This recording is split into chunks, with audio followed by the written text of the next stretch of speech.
Alors, Dieudonné et Somba, est-ce que vous croyez en la réalité des urnes?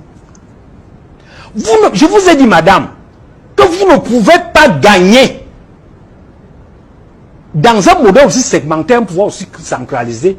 Le seul moyen de gagner les gens de Yaoundé, c'est par la force. Ça veut dire que ça ne sert à rien de s'inscrire sur les listes. Mais ça, c'est un jeu. Ça ne sert à rien d'aller voter. C'est un jeu. Donc, à moins de prendre les armes pour aller les chasser, la seule chose, c'est les contraindre à modifier le système. C'est-à-dire qu'il faut rendre le pouvoir moins attractif. Parce que le jour où on va leur retirer la moitié des ressources et qu'on va les contraindre. Je dis ceci. Nous sommes en Afrique centrale. Le Cameroun, le Tchad, Centrafrique, Guinée, RDC, partout. Où le pouvoir se pose d'abord en termes de rapport de force. Il est inimaginable que les Ngongo qui sont au palais, les femmes dont sans compter les autres, libèrent ce pouvoir sur la base de ton discours-là. Ça, c'est de la spéculation pure. Vous voyez ces gens-là même prêts? Est-ce qu'ils ont même l'idée même qu'ils peuvent faire des choses-là? Ils contrôlent tout. Vous voyez ces gens? Est-ce que tu imagines même un instant qu'ils puissent, eux, imaginer un instant qu'ils sortent du palais? Oui, mais ils vont sortir de là. Non, attendez, je vais pas finir. Je vais pas finir. Quand tu as fini de dire ça, tu es en train de dire aux colonels et aux généraux de se préparer à faire un coup d'État. Mais c'est ça que tu es en train de dire. On n'est pas encore fait un coup d'État, c'est ça que tu es en train de dire. Nous sommes... Attendez. Ne biaisons pas le débat, Nous sommes dans l'analyse. Et dans l'analyse, on ne va pas tirer les conclusions logiques d'une analyse au motif que ça ne plaît pas. D'accord. Je dis donc que, pour le moment, il faut partir du principe que quand on est en Afrique centrale, les gens qui sont là ne sont pas sur la base de ces considérations-là. Merci, docteur. Donc, si vous avez les moyens de les chasser de force, préparez-vous pour les chasser de force. Merci, si docteur. vous n'avez pas les moyens, vous allez les subir. Merci de donner son bas. Professeur Charlemagne. Coup d'état scientifique, c'est ça, non? Oui. Alors, c'est la matérialité. Attends, c'est toi ensuite. Attends d'abord. Et c'est toi qui nous raconte les rapports. Oui, mais maintenant, le système tel qu'il se présente, c'est qu'il y a un petit groupe d'individus. Attends, c'est ça que je veux expliquer. Ils disent qu'il faut prendre le pouvoir. Moi, je fais l'analyse. Non, ils ne sortiront pas. Tu vas voir ma conclusion. Je suis en train de chuter. À moins d'être chassés par la force. D'accord. Qui sont des natifs de Yaoundé vont sortir de Turquie sur leur territoire à Yaoundé pour laisser la place à des gens qui viennent de l'extérieur. Ça va se passer comment? On apprend justement que l'élite du Nord n'acceptera justement pas que le pouvoir reste aux mains. Est-ce qu'on demande l'avis des fils de Yaoundé? Est-ce qu'on demande leur avis? Je vous ai dit, c'est comme des rapports de force. Ils vont partir du doigt pour ancrer. Ils vont partir du doigt pour ancrer à Yaoundé. De toute façon, ils fourbissent leur Encore 2 ans. Mais les gens qui sont au pouvoir maintenant, oui, ils n'y sont pas parce que les autres veulent. Et ils sont parce qu'ils sont plus forts que c'est tout. Maintenant, si vous vous sentez plus fort, vous descendez, vous venez les rencontrer chez eux à Yaoundé.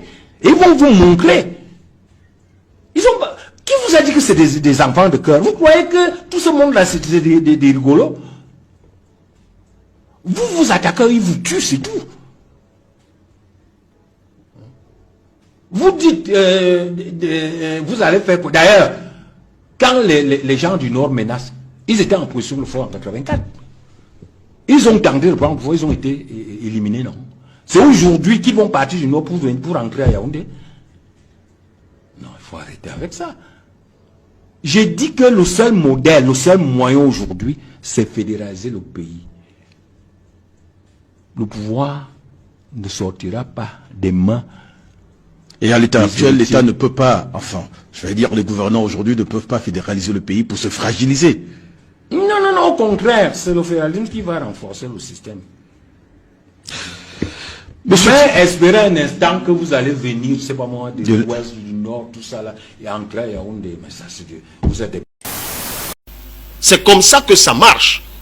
Là où j'ai été élu, moi, à Ezeka, demandez comment ça s'est passé.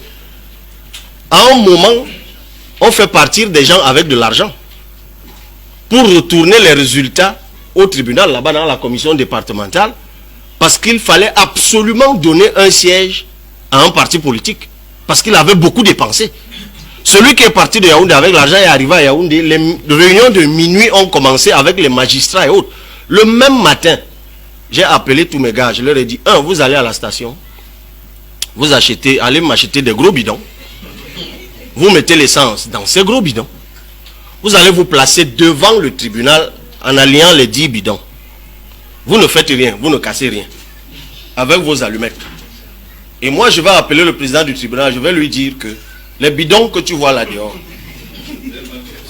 vont mettre le feu au tribunal si les résultats que nous connaissons tous ne sortent pas. Parce que nous, on avait mis les gens dans tous les bureaux de vote.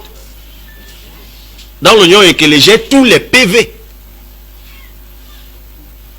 Mais malgré ça, ils voulaient essayer quelque chose.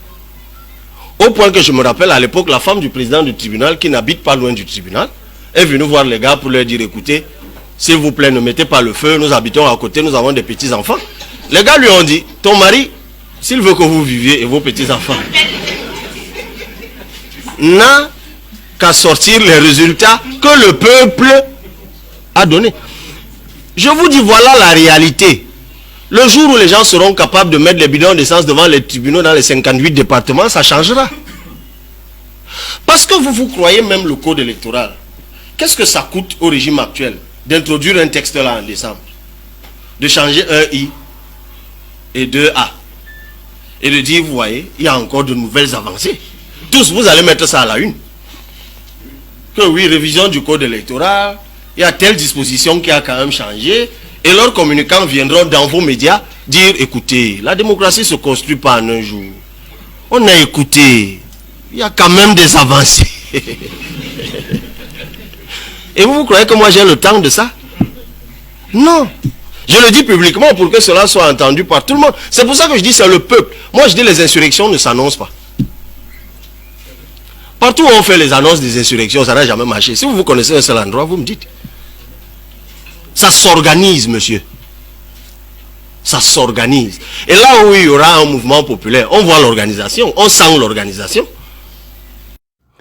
Plusieurs langues se lèvent de plus en plus, estimant que le processus électoral au Cameroun ne pourra pas faire en sorte que le président Paul Biya puisse quitter le pouvoir. Alors, il y a de cela plusieurs années, Dieudonné Essomba faisait savoir que le président Paul Biya ne pourra jamais perdre les élections au Cameroun, quelles que soient les circonstances. Parce que nous avons un président du Conseil constitutionnel, M. Clément Atangana, qui était un magistrat en retraite. Le président Paul Biya est allé le déloger de sa retraite, est venu le nommer. Nous avons tous vu les vidéos où il jubilait sa nomination et ça circulait partout sur les plateaux de télévision et sur les réseaux sociaux. Une opinion estime que un magistrat qui a été extirpé, n'est-ce pas, de sa retraite où il somnolait, ne peut pas prononcer la personne qui l'a nommé perdant d'une élection au Cameroun. Alors, plus tard, en 2020, l'honorable Cabral Libi avait acheté les bidons d'essence pour contraindre les responsables de la justice camerounaise à reconnaître le choix des populations. Une question que j'aimerais qu'on se pose. Est-ce que, croyez-vous, qu'au Cameroun, il faudrait une manifestation populaire pour obliger les responsables en charge d'organiser les élections au Cameroun de respecter le choix du peuple camerounais? Croyez-vous que le président Paul Biya pourra un jour appeler le candidat Issa Chiroma Bakary pour dire « Camarade, tu as effectivement gagné les élections », puisqu'il y a une rumeur de plus en plus persistante qui dit que la France se serait impliquée et que la France serait en train de négocier, parlons au conditionnel, serait en train de négocier une passation de pouvoir entre Issa Chiroma Bakary et le candidat du RDPC, le président Paul Biya. Mais ce sont des informations que pour le moment, nous ne pouvons pas confirmer. Parce que, à l'heure actuelle, les histoires qui sont en train de se passer dans le Grand Nord, Une certaine opinion estime que l'armée, le bataillon d'intervention rapide ne devrait pas être dans la ville de Garoua parce que actuellement le pays ne serait pas, du moins, n'a pas été déclaré comme en danger immédiat et que la paix n'est pas encore menacée de façon immédiate. Du moins, aucune donnée officielle ne le montre. Mais qu'à cela ne tienne, l'opinion estime que si l'élection présidentielle a effectivement été gagnée par les Camerounais ou bien par Issa Chiroma Bakary, le candidat sortant, le président Paul Biya, devrait légitimement appeler celui qui a gagné cette élection pour pouvoir le féliciter. Mais nous avons au Cameroun une opposition qu'au lieu de s'unir pour soutenir un candidat fort, préfère se tirer à boulet rouge, préfère aller récupérer des pots de vin pour trahir le peuple camerounais. Est-ce que l'opposition camerounaise est la plus bête d'Afrique? S'il vous plaît, répondez en commentaire. N'oubliez pas surtout de vous abonner et d'activer la cloche de notification pour rester alerté des prochaines vidéos. À tout à l'heure.